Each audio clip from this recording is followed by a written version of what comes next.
नमस्कार, जनता टीवी देख रहे हैं आप। आपके साथ मैं हूं अंजलि भंडारी और बड़ी खबर के साथ शुरुआत करेंगे इस बुलेटिन की। बड़ी जानकारी आ रही है, वो आपको बता दें। सबसे पहले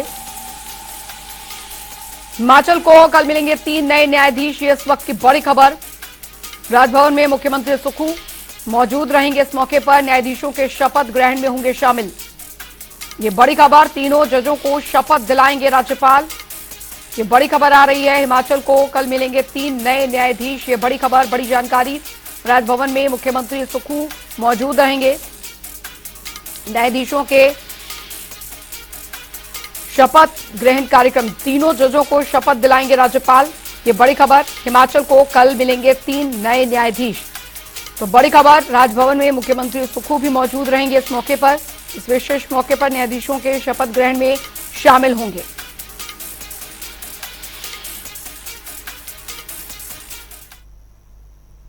आगे बढ़ेंगे, एक और बड़ी खबर की ओर रुख करेंगे। बड़ी जानकारी आ रही है, वो आपको बता दें। बड़ी खबर, रोहडू में छलका बागबानों का गुस्सा। जी हां, बागबानों का गुस्सा रोहडू में छलका है, जहां पर बागबानों ने नाले में बहाए पेटियों में भरे सेब। तो पिछले 20 दिनों से बंद पड़ा है सड़क मार्ग, और जिसकी वजह से वो सेब को मंडियों में नहीं ले जा पा रहे हैं, मंडियों तक सेब नहीं पहुंच पा रहे हैं, जिसकी वजह से मजबूरन उन्हें अपनी मेहनत को नाले में बहाना पड़ा है। रोहडू में छलका बागबानों का गुस्सा। बागबानों ने नाले में बहाए पेटियों में भरे जो सेब थे, वो नाले में बहाए हैं।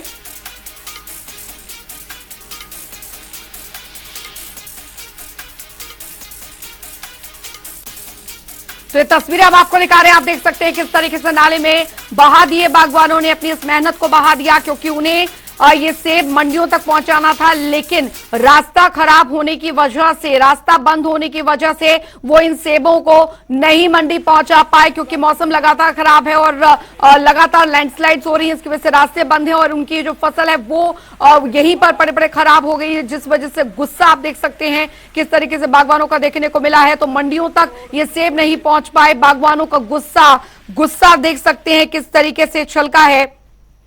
आपको एक्सक्लूसिव तस्वीरें दिखा रहे हैं। इस नाले में इन सेबों को फेंकने के लिए मजबूर ये बागवान, वो भी इसलिए क्योंकि काफी दिनों से ये अपनी फसल को कोशिश कर रहे हैं कि मंडियों तक पहुंचाएं, लेकिन रास्ता खुल नहीं रहा है। रोहडू में छलका बागवानों का गुस्सा।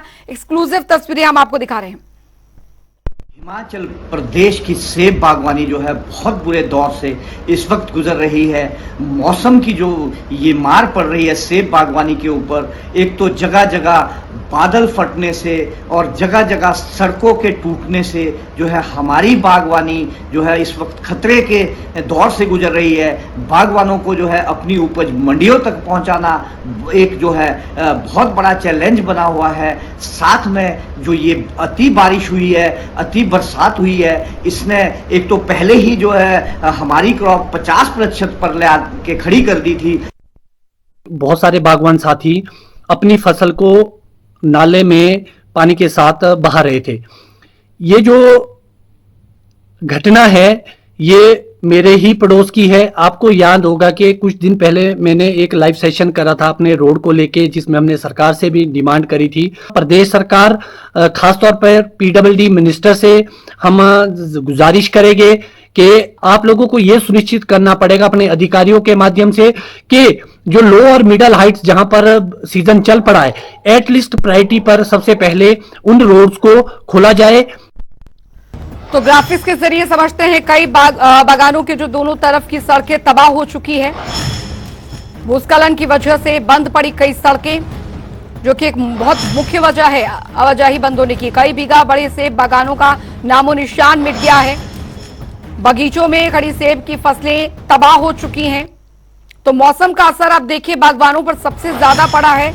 बागवानों ने नाले में बहाई अपनी मेहनत, आपको तस्वीरें दिखा रहे हैं। ये गुस्सा है बागवानों का, क्योंकि उनकी फसल पड़े पड़े सड़ रही है, लेकिन इन्हें मंडियों तक वो नहीं पहुंचा पा रहे हैं। पास में बह रहे नाले में उन्होंने सारे जो सेब हैं वो बहा दिए। पिछले 20 दिनों से सड़क मार्ग जो है वो बंद पड़े हुए हैं। हालांकि बीच में जरूर मार्ग खोले गए थे, लेकिन फिर से भूस्खलन होने के चलते ये स्थिति हुई। मंडियों तक नहीं पहुंच पा रहे हैं सेब, जिसकी मजबूरी के चलते आप देख सकते हैं सेब बागवान इस तरफ विवश हो गए हैं। भारी नुकसान से जूझ रहे हैं बागवान। तो आपको तस्वीरें हमने दिखाई किस तरीके से बागवानों का गुस्सा फूटा है। तो रोहडू से वायरल हो रही ये वीडियो बागवानों की परेशानी का एकमात्र हिस्सा है। सड़कें बंद होने से बागवानों की मेहनत पर किस तरह पानी फिर गया है, आप इस रिपोर्ट में देखिए। हिमाचल प्रदेश में मॉनसून के बीच हालात अभी भी सामान्य होते नजर नहीं आ रहे हैं और इसकी बानगी इस वीडियो में देखने को मिलती है। जरा गौर से देखिए, बहते नाले में सेब डालने वाले ये लोग कोई और नहीं बल्कि परेशान बागवान हैं, जिनकी आंखों में सड़कें वापस खुलने का इंतजार है।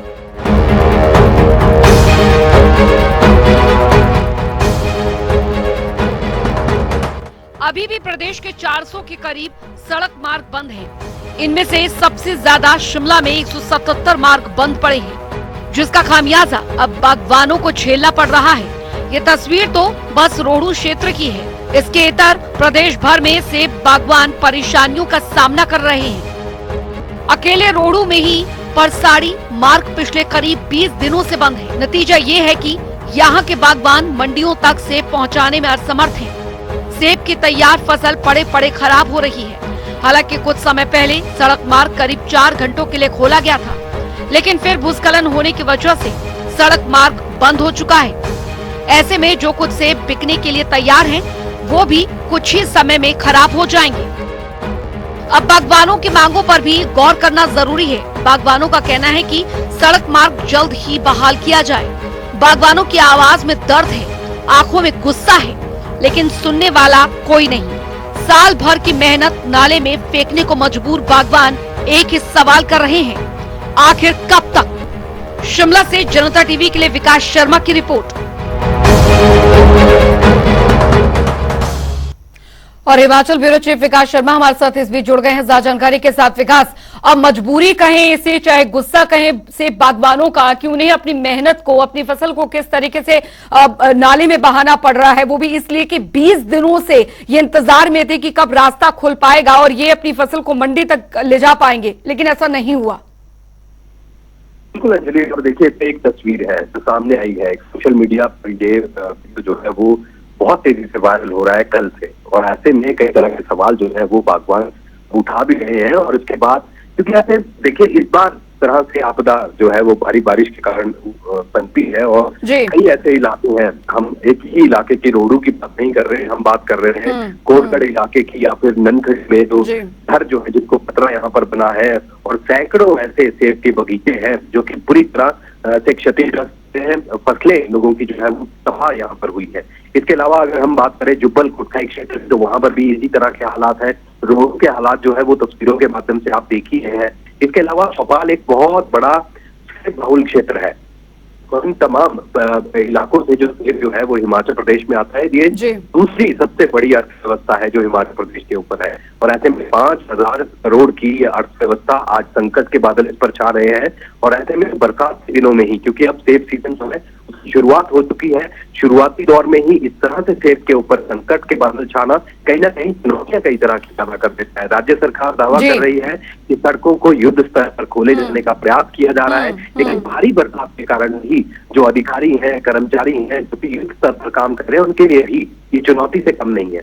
ऐसे में अब संकट के बादल सीधे तौर पर अब चुनौती इस चीज को लेकर है कि अब क्या सेब मंडियों तक कैसे पहुंच पाए, क्योंकि दर्जनों ऐसे संकट जो सड़क संपर्क मार्ग है वो बुरी तरह से इसमें प्रभावित हुए और वो पूरी तरह से बंद पड़े हैं, और 1-2 जगह नहीं बल्कि सैकड़ों जगहों से वो बंद पड़े हैं।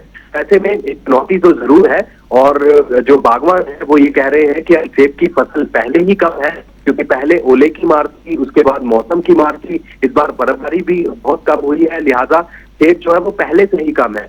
50% के आसपास सेब का कारोबार कर रह चुका है, और ऐसे में 25% जो है वो इस बरसात की भेंट यहाँ पर सेब चढ़ चुका है। लिहाजा जितना फसल अभी बची है वो मंडियों तक जाए, को पहुंचाने में भी बड़ी चुनौती का सामना यहाँ पर बागवानों को करना पड़ रहा है। बिल्कुल विकास, लेकिन अब सवाल यहाँ पर यह है कि नुकसान तो यहाँ पर बागवानों का बहुत हुआ है, दूसरी बात यह कि प्राकृतिक आपदा के सामने कोई कुछ कर भी नहीं सकता है, लेकिन अब जो नुकसान हुआ है राज्य सरकार सेब बागवानों के साथ किस तरीके से खड़ी रहती है ये देखना होगा। निश्चित रूप से आपने बिल्कुल सही कहा और लगातार क्योंकि लोक निर्माण विभाग है, सबसे बड़ा नुकसान यहाँ पर जो है इस पूरी आपदा के दौरान हुआ है। हमने तस्वीरें देखी कि किस तरह से 7 से 10 जुलाई के बीच में जो भयंकर आपदा यहाँ पर आई, कई तरह के बादल फटे और जो कुल्लू मनाली मंडी ये तमाम जो इलाके थे पूरी तरह से प्रभावित यहाँ पर हुए, तस्वीरें सबके सामने थी। एक दूसरा ही पहलू जो है वो ऊपरी शिमला का इलाका भी था, जहां आज भी तस्वीरें कुछ इसी तरह की नजर आ रही है। आज भी सुबह के समय एक खबर जो है वो सामने आई जिसमें जुब्बल कोटखाई के खनेरी इलाके में जो है आज एक बादल फटा, वहां पर भी कई घरों को खतरा हो गया है और उसके साथ साथ लोग तस्वीरों के माध्यम से आप देख सकते हैं किस तरह से लोग अब मशक्कत कर रहे हैं कि गाड़ियों को जो है वो वहां से निकाला जाए या इसी तरह से बच्ची जो अपनी फसल है उसको किस तरह से जो है वो सड़क तक पहुंचाया जाए या फिर मकान जो है, दर्जनों मकान है कई इलाकों में जहां जहां इस तरह से आपदा आई है, बाढ़ की परिस्थितियां बनी है या फिर बादल फटने की घटनाएं हैं, भारी बारिश से जो नुकसान की खबरें सामने आ रही है। ऐसे में अब लोगों के सामने कोई सहारा यहाँ पर नहीं बचा है। हालांकि राज्य सरकार की तरफ से जो मिलने वाली मदद है उसको भी लोग नकार रहे हैं। लोग ये कह रहे हैं कि जो 1 लाख रुपए की यहाँ पर आपदा राहत के लिए जो पैसा जो दिया जा रहा है वो भी बेहद कम है, क्योंकि 1 लाख रुपया जो है वो कोई बहुत बड़ी रकम नहीं है जिससे जो है वो मरहम इन लोगों के ऊपर लगाया जा सके। लेकिन कुछ सरकार जो है ये कह रही है कि राष्ट्रीय आपदा अगर इसे घोषित किया जाता है, क्योंकि केंद्र की टीम एक बार आकर यहाँ दौरा जरूर कर चुकी है, लेकिन अभी तक हिमाचल प्रदेश में आई आपदा को राष्ट्रीय आपदा घोषित नहीं किया गया है। लिहाजा जो मदद है वो राज्य सरकार की तरफ से ही फिलहाल अब की जा रही है। केंद्र से मिलने वाली मदद को भी अभी तक राज्य सरकार ये कह रही है कि ये पुराना हिस्सा था और ऐसे में अगर 360 करोड़ के आसपास अगर ये मदद पहुंची है तो ये हमारा हक है। अलग से केंद्र सरकार की तरफ से कोई मदद नहीं मिली है। तो आरोप और प्रत्यारोप की राजनीति जो है वो जरूर इन चीजों के ऊपर जरूर हो रही है, आपदा पर जरूर हो रही है, लेकिन बीच का जो मध्यवर्ती जो इलाके हैं, जिस तरह से सेब की अगर संकट की बात कर रहे हैं या फिर अन्य चुनौतियों की हम बात कर रहे हैं, लोक निर्माण विभाग किस तरह से अब इन सड़कों को दुरुस्त करने का काम कर रहा है या फिर जो बागवानी विभाग है वो किस तरह से सेब को मंडियों तक पहुंचाने की बात करेगा, ये देखना बिल्कुल ये देखना होगा यहाँ पर की स्थिति को किस तरीके से नियंत्रण में किया जाता है। बहुत बहुत शुक्रिया विकास शर्मा इस तमाम जानकारी के लिए। एक और बड़ी खबर आ रही है, बड़ी जानकारी वो आपको बता दें। बड़ी खबर आ रही है इस बीच नेता प्रतिपक्ष जयराम ठाकुर का शिमला दौरा। जी हां, शिमला दौरा। नेता प्रतिपक्ष जयराम ठाकुर का जुब्बल कोटखाई और रोहडू इलाके का दौरा करेंगे। बारिश से हुए नुकसान का जायजा लेंगे नेता प्रतिपक्ष जयराम ठाकुर। तो जयराम ठाकुर ने प्रभावितों से मुलाकात भी की है। नेता प्रतिपक्ष जयराम ठाकुर का शिमला दौरा बेहद महत्वपूर्ण, प्रभावितों से वो मिलने पहुंचे हैं। यहां पर जुब्बल कोटखाई और रोहडू में बारिश से हुए नुकसान का उन्होंने जायजा भी लिया है। तो जयराम ठाकुर ने प्रभावितों से मुलाकात की है। ये बड़ी खबर आपको बता रहे शिमला से। नेता प्रतिपक्ष जयराम ठाकुर शिमला दौरे पर हैं, जहां पर जुब्बल कोटखाई और रोहडू इलाके का दौरा वो कर रहे हैं।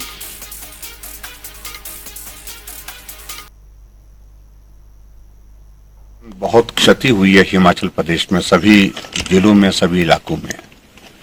बहुत सारे इलाकों का मैं दौरा करके आ चुका हूं, लेकिन शिमला जिला के अंतर्गत जहां ज्यादा नुकसान हुआ है वहां पहुंचने की कोशिश कर रहा हूं। आज मैं अभी ठियोग में यहाँ हूं और ठियोग के बाद हम आगे रोहडू तक जाएंगे। हिमाचल प्रदेश में सरकार कहती तो बहुत है, प्रचार तो बहुत हो रहा है, प्रसार बहुत हो रहा है कि हम बहुत कुछ कर रहे हैं, लेकिन सही मायने में हकीकत यह है कि जमीनी स्तर पर जो राहत जिन लोगों तक पहुंचनी चाहिए अभी तक भी नहीं पहुंच पा रही है। वर्ल्ड बैंक तो एक रूटीन की, वर्ल्ड बैंक का तो सिर्फ एक चीज को लेकर के है, उनका सारी इस तरह के त्रासदी से कोई बहुत ज्यादा उनका कोई विषय नहीं होता है। लेकिन ये प्रदेश सरकार ने प्रसारित बहुत ज्यादा किया है कि वर्ल्ड बैंक ने उनकी बड़ी तारीफ की है। किस बात के लिए तारीफ की है मुझे मालूम नहीं है, लेकिन ऐसी त्रासदी में वर्ल्ड बैंक कोई इस प्रकार का कोई सर्टिफिकेट देती है ऐसा हमने कभी सुना नहीं, ना देखा है। तो ऐसा मुझे लगता है। रुक करेंगे, इस बीच आ रही है एक बड़ी खबर की और कुल्लू से आ रही बड़ी खबर, बड़ी जानकारी आपको बताने जा रहे हैं कुल्लू से, जहां पर मलाना डैम का ओवरफ्लो होना जारी है। इस वक्त की बड़ी खबर, लगातार 7वें दिन ओवरफ्लो हो रहा है ये डैम। तो बांध के दरवाजे खोलने का प्रयास जारी है। ये बड़ी खबर, बांध के टूटने का खतरा भी इस बीच बना हुआ है। कुल्लू से बड़ी खबर, मौके पर पहुंची बीबीएमबी की टीमें। मलाना डैम का ओवरफ्लो होना जारी है, ये इस वक्त की बड़ी खबर। लगातार 7वें दिन ओवरफ्लो हो रहा है इस बीच बांध के दरवाजे खोलने का प्रयास भी किया जा रहा है। बांध के टूटने का खतरा बना हुआ है। बीबीएमबी की टीम मौके पर पहुंच चुकी है। इस वक्त की बड़ी खबर आपको बता रहे हैं, कुल्लू से मलाना डैम का ओवरफ्लो होना जारी है। ये बड़ी खबर, बड़ी जानकारी। लगातार 7वें दिन ओवरफ्लो हो रहा है ये डैम से पानी, और बांध के दरवाजे खोलने का जो प्रयास है वो भी चल रहा है। बांध के टूटने का खतरा बना हुआ है। मौके पर बीबीएमबी की टीमें पहुंच चुकी हैं।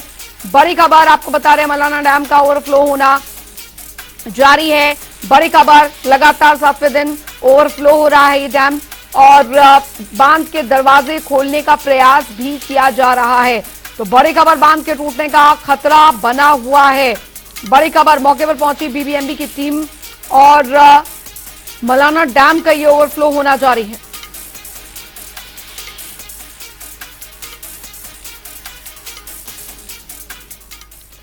मनविंदर संवाददाता हमारे साथ इस बीच जुड़ गए हैं ज्यादा जानकारी के साथ। मनविंदर, फिलहाल अभी वहां क्या स्थिति बनी हुई है? देखिए, हम फिलहाल अभी जो मलाना डैम के केस है वहाँ पे बड़े छोटी छोटी तस्वीरें हैं जो डैम की दिखाने आप देख सकते हैं। वहाँ पे जो 2 गेट बनाए गए थे पानी दिखाने के लिए, और जो दोनों गेट को आप वो बंद खड़े हैं, तो ऐसे कि जो पानी का मालिक जो है वो आपको पेपर शुरू हो रहा है। आप तस्वीरों में देख सकते हैं कि किस तरह से जो काफी दिन से जो पानी जो है थोड़ा सा कम होना शुरू हो गया था, लेकिन आज एक बार फिर जो है डैम से ज्यादा पानी आने से ओवरफ्लो और ज्यादा होना शुरू हो गया है। हालांकि जो पानी के पीछे जो 30 से आसपास था, लेकिन अब बताया जा रहा है कि ये 35 से 38 दिन से जो अब हो चुका है। आप तस्वीरों में देख सकते हैं कि जिस तरह से बड़े बड़े जो पेड़ के तने हैं या फिर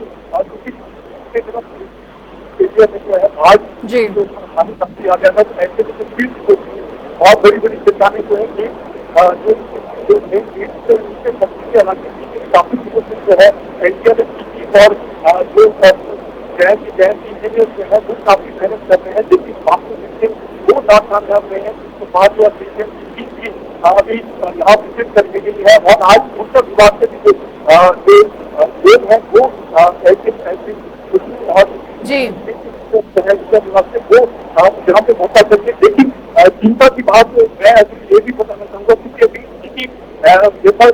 वैसी बनी हुई है। हालांकि क्योंकि अगर डैम को फिलहाल तो ऐसा बताया जा रहा है कि डैम को किसी तरह का खतरा नहीं है और ना ही का खतरा है, लेकिन ऐतिहासिक जो है जिसमें स्थित रहे जिसमें वहाँ से जरूर अलर्ट जारी कर दिया है, और लोगों को जो है खासतौर से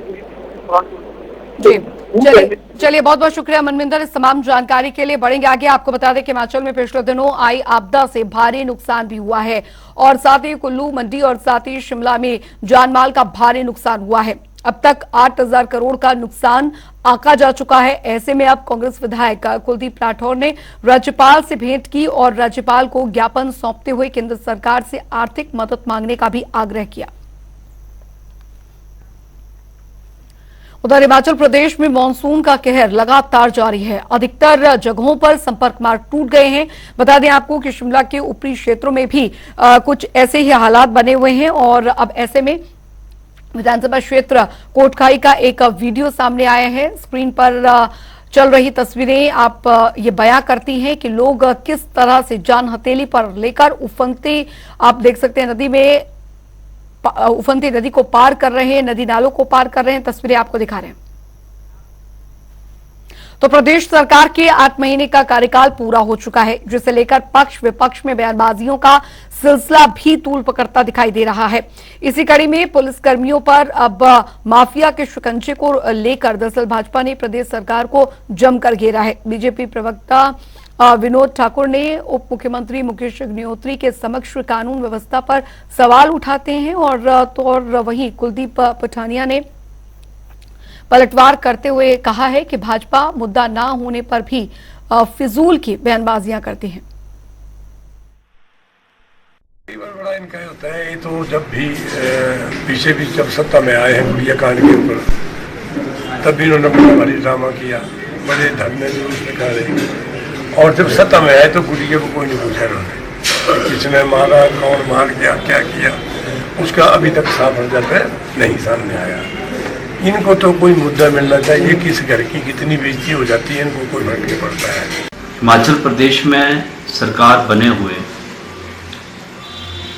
लगभग 8 महीने हो चुके हैं और इन 8 महीनों में प्रदेश के अंदर कानून व्यवस्था बुरी तरह से चरमरा गई है।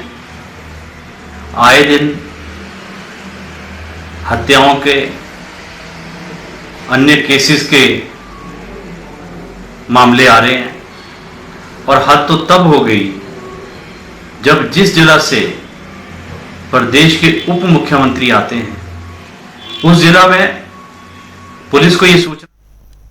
उधर अंतर्राष्ट्रीय मंचर मेले के 7वीं सांस्कृतिक संध्या में आपको बता दें कि विधानसभा अध्यक्ष कुलदीप सिंह पठानिया बतौर मुख्य अतिथि शामिल हुए और चंबा पहुंचने पर उनका पार्टी कार्यकर्ताओं ने भव्य स्वागत भी किया।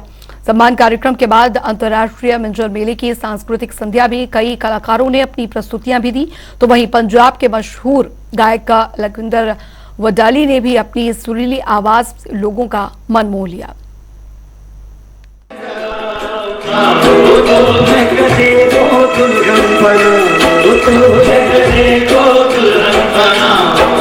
मस्त नजरे जरा उठा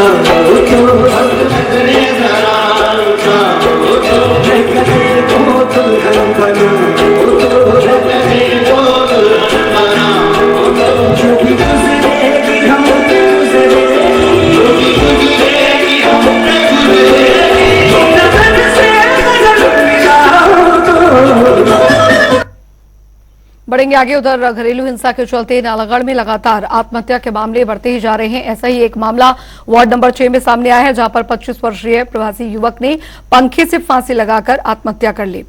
पुलिस की टीम ने मौके पर पहुंचकर शव को कब्जे में लिया और पोस्टमार्टम के लिए भेजा है। मृतक के चचेरे भाई ने जानकारी देते हुए बताया कि उसकी पत्नी लड़ाई झगड़ा करने के बाद बीते दिनों अपने 7 बच्चों को लेकर घर वापस चली गई थी, जिसके कारण वो परेशान चल रहा था। तो आत्महत्या का मामला नालागढ़ में सामने आया है, वार्ड नंबर 6 से सामने आया है। बताया जा रहा है कि शख्स जो है काफी समय से परेशान था, पत्नी के साथ घरेलू विवाद चल रहा था, जिस दौरान उसकी पत्नी कुछ दिन पहले ही अपने घर चली गई थी बच्चों को लेकर, जिसके बाद से ही ये शख्स काफी परेशान चल रहा था। एक बड़ी खबर आ रही है, बड़ी खबर की ओर कर लेते हैं। बड़ी जानकारी आ रही है, वो आपको बता दें।